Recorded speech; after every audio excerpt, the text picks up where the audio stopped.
Mais uma edição do Educação em Ação, um programa que valoriza a educação e, sobretudo, os profissionais da educação. A gente tem a honra de receber a professora doutora Priscila Scudder. Muito obrigado. Eu que agradeço, a honra é minha. Nossa, né?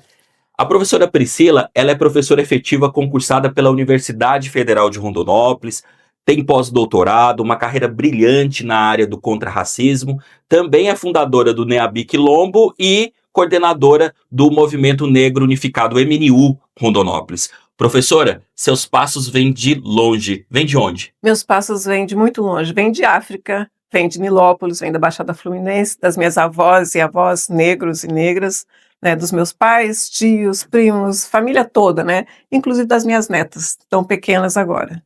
Você é de Nilópolis, Rio de Janeiro. Como é que vocês chegam em Mato Grosso e vêm para Rondonópolis?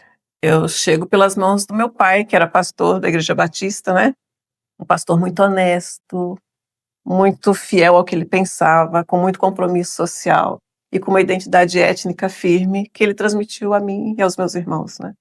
Que bacana, que bacana. A gente sabe do trabalho que você tem contra-racista na universidade fora dela, e eu queria que você falasse um pouco para nós como que foi o trabalho de fundação do NEABI Quilombo, né? Que é o Núcleo de Estudos Afro-Brasileiro Brasileiros. Indígena. Uhum. Então, em 2007 eu aprendi que o Brasil continha, aliás, em 2007 eu aprendi sobre a existência da Associação Brasileira de Pesquisadores Negros e Negras, dos Congressos Nacionais de Pesquisadores Negros e Negros, os COPENES, e que havia nos COPENES uma reunião dos NEABs e NEABIs. Então, NEAB é Núcleo de Estudos Afro-Brasileiro e NEABIs, Núcleo de Estudos Afro-Brasileiros e Indígenas. E aí eu fiquei pensando, né, quando eu ingressei na universidade, que a UFMT, campus de Rondonópolis, deveria ter um núcleo. Em especial porque nós estamos num território bororo, né? Sim. Nós estamos num país colonizado, né? E essas questões precisavam ser discutidas. Então, consegui juntar um grupo de professores de várias universidades, amigos, né? Inclusive da Comissão de Igualdade Racial, Comissão de Estudos Jurídicos e Direitos Humanos de Rondonópolis, e militantes, movimentos sociais, e aí nós criamos o projeto do NEABI e apresentamos à reitora da universidade naquele momento. Em 2021 foi feito um acordo, né, e o núcleo foi criado na UFR. Nós realizamos muita coisa, né? Em 2 anos nós realizamos 81 eventos, todos voltados para a temática do racismo institucional, estrutural, ambiental, e tudo vai muito bem, tudo corre muito bem, corria muito bem, enquanto a gente denunciava os casos de racismo fora da universidade, né? Antes disso, nós criamos também a resolução da Comissão de Heteroidentificação, né? Nós construímos um regimento no NEAB. Mas toda instituição tem dificuldade de se autocriticar, de se autoavaliar. Então, quando nós começamos a discutir os casos de racismo internos e outras questões, aí nós nos tornamos pessoas não gratas. O núcleo foi extinto. Não vou minuciar, porque senão vou ter problemas. E aí o grupo foi extinto, nós saímos da universidade, fomos procurar um lugar que nos abrigasse. E nós fomos nos recompor emocionalmente também. E nós procuramos os nossos territórios tradicionais, os terreiros. E lá nós reorganizamos a nossa existência como pesquisadores e como NEABI. Então hoje o NEABI encontra-se firme e forte ligado à Associação Araxá, que é um ponto de cultura, é patrimônio material, o presidente é representante nacional dos povos e comunidades tradicionais. Nós estamos bem abrigados e continuamos trabalhando. Como pesquisadora e educadora, a senhora vê qual que é a importância da formação continuada dos professores e, de fato, um financiamento para que aconteça práticas pedagógicas inclusivas com relação à pauta antirracista, contrarracista? Eu vou falar da importância da formação continuada a partir do meu próprio exemplo. Eu olhei para a minha formação em determinado momento, né, já no doutorado, e percebi que a minha formação era totalmente racista, porque ela era eurocentrada. E se a formação é eurocentrada, ela ignora muitos saberes e outras perspectivas, né?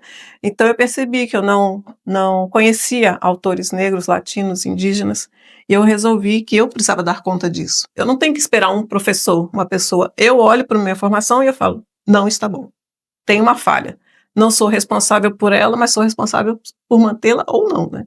Então eu comecei a ler autores negros e negras. Então a formação continuada é importante para você poder revisitar os lugares da sua formação. Senão você vai continuar como Gabriela, né? Nasci assim, cresci assim, vou morrer assim, vai morrer eurocentrado, Isso. né? Professora Priscila, a universidade, as instituições de ensino, elas são racistas?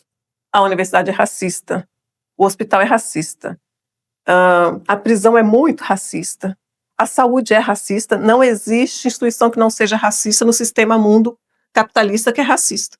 Então, um sistema que se funda a partir da escravidão, né, do tráfico de pessoas, tráfico, sequestro, tortura, assassinato em massa, não tem como não ser racista. Qualquer pessoa que observe a realidade brasileira sabe que nós vivemos num mundo racista. Como ativista, a senhora participou ativamente do estatuto, né, da feitura do Estatuto da Igualdade Racial em Rondonópolis. Como foi essa participação e esse caminhar até chegar à aprovação da lei municipal?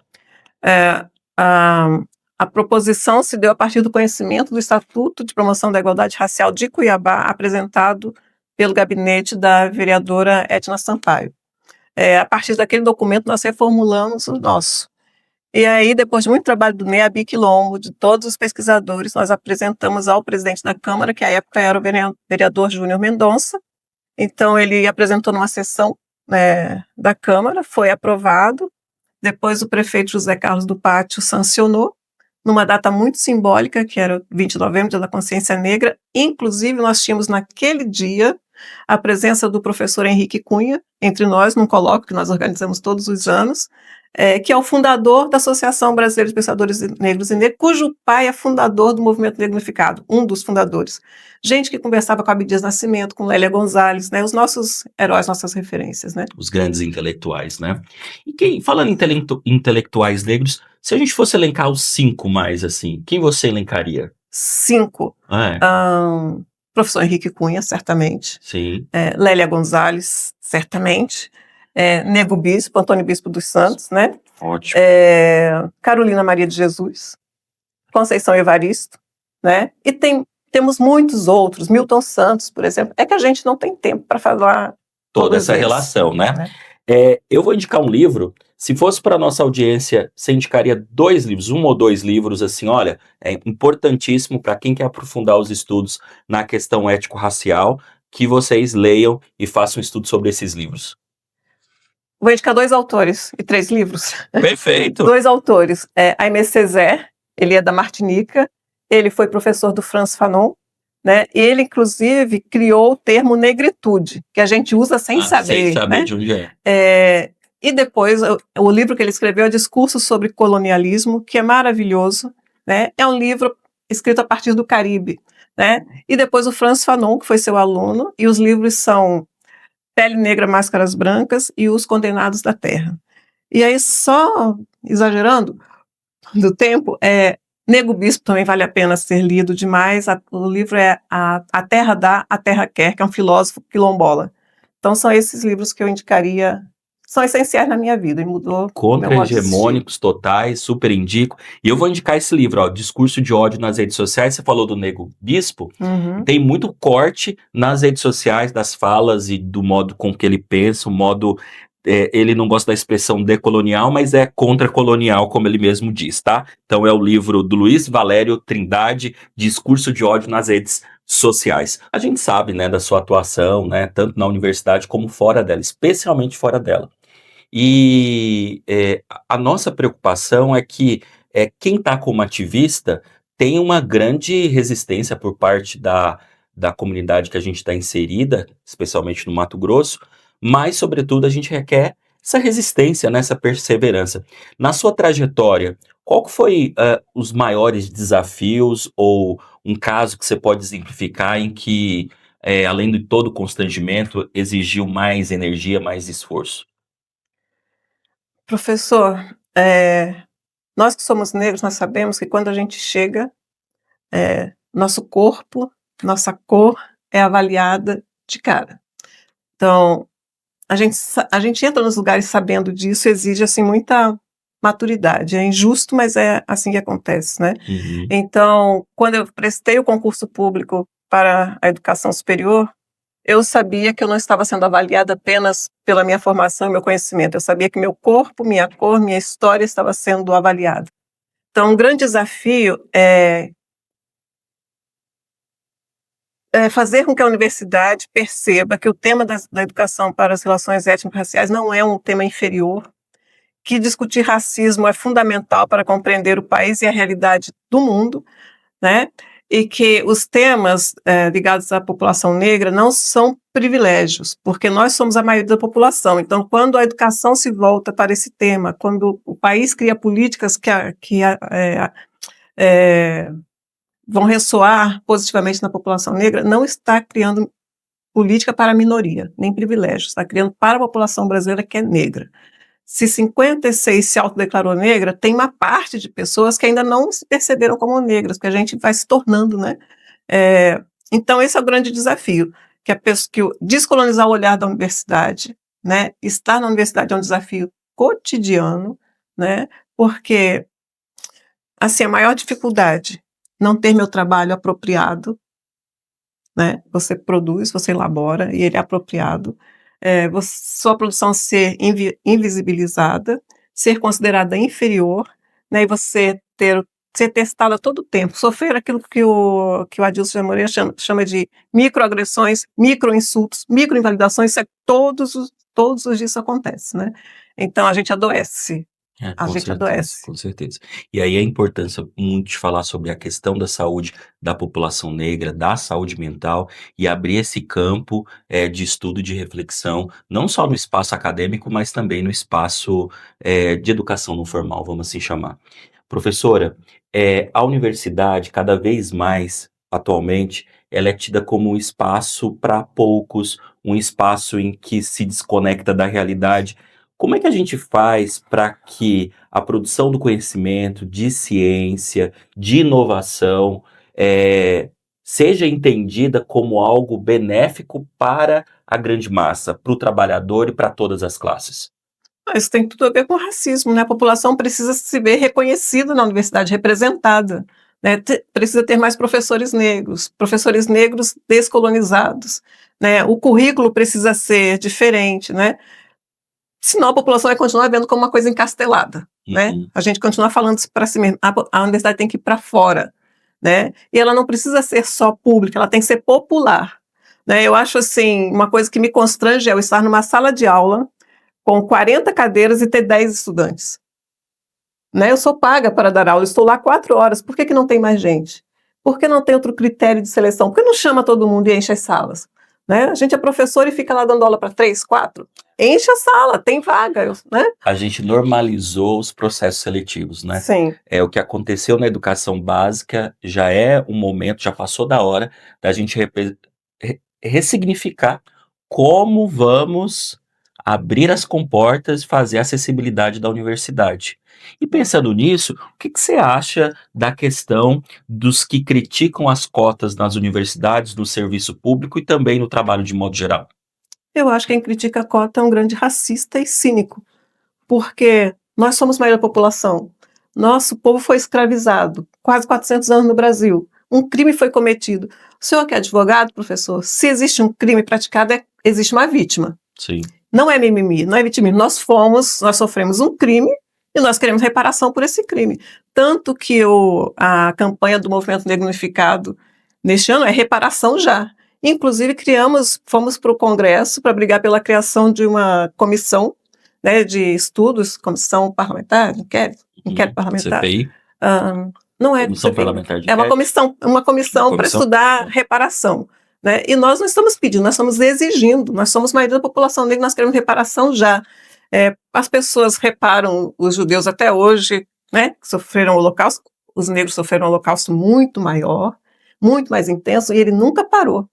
Sim. Começou lá no passado e vem até hoje. Nosso Holocausto nunca foi interrompido. É importante dizer para quem nos assiste que todas as pesquisas, sejam elas mais progressistas ou menos progressistas, e também os governos vão mostrar que a população negra tem desvantagem locacional, educacional, desvantagem e também laboral.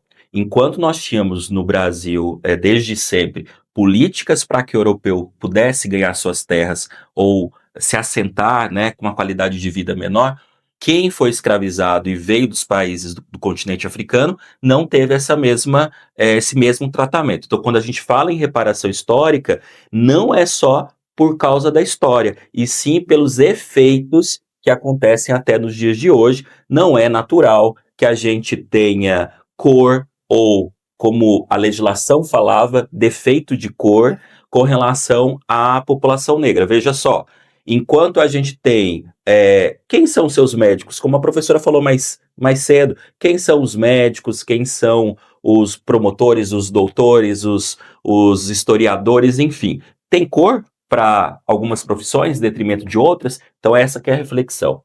Professora, a gente está indo agora para o caminhar final do nosso programa. Eu queria que a senhora falasse um pouco sobre a potência que é a participação do movimento negro enquanto MNU, né? A importância da participação da nossa juventude, de quem está nos assistindo, sobre o movimento negro unificado.